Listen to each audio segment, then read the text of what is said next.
Hello everyone. Now we will take chemical equation and its types.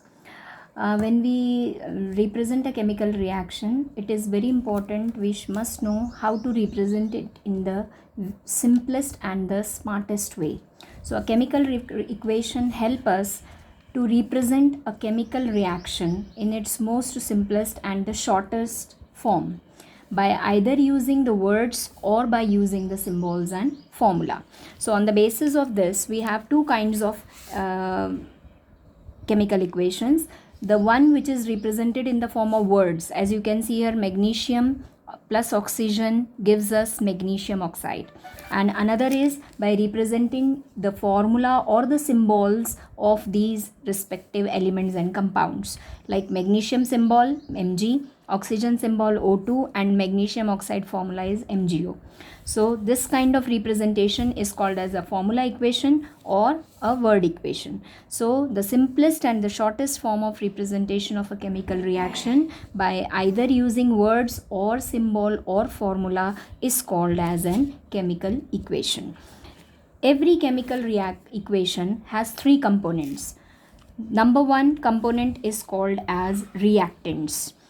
All those substances which are represented on the left hand side of an equation will be considered as reactants, or we can say the substances which are combining together by showing a symbol of plus between them will be called as reactants, and they are always represented on the left side of the chemical equation.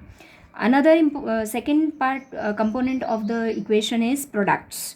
All those new substances which are formed in a reaction will be represented on the right side of the equation, and there is always a possibility that one or more kind of products can also be formed. So they will also be represented by a sign of plus.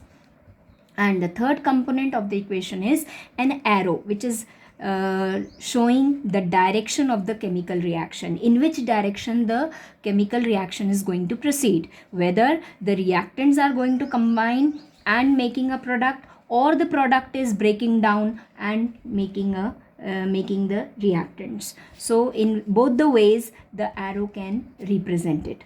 Now come to the kinds of chemical equations. There are two kinds of basically chemical equations. One is called as skeletal or unbalanced chemical equation, and another is called as balanced chemical equation. Now first we will take a skeletal chemical equation. Here in this example you see I have written Mg plus O2 gives MgO.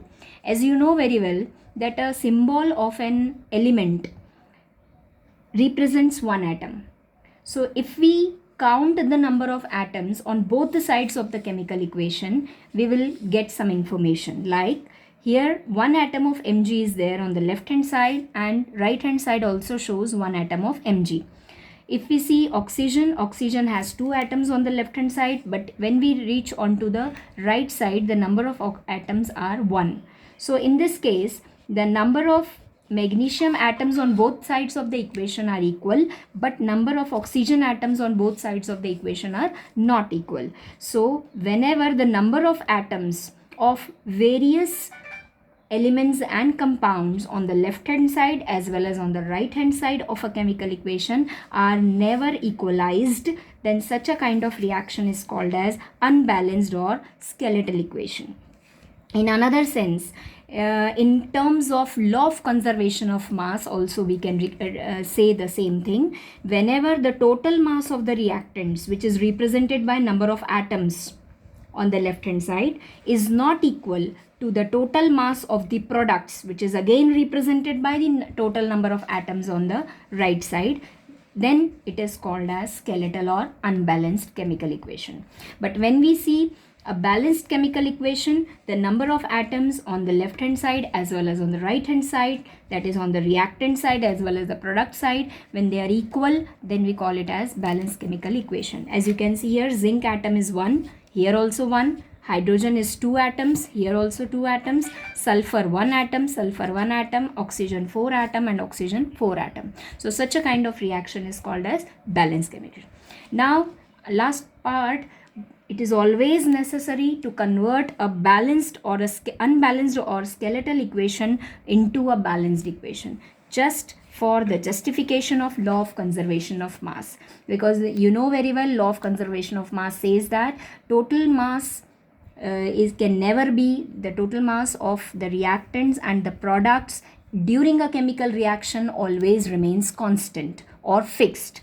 So in order to justify this law, it is always necessary to balance a chemical equation. Okay, that's it. Thank you.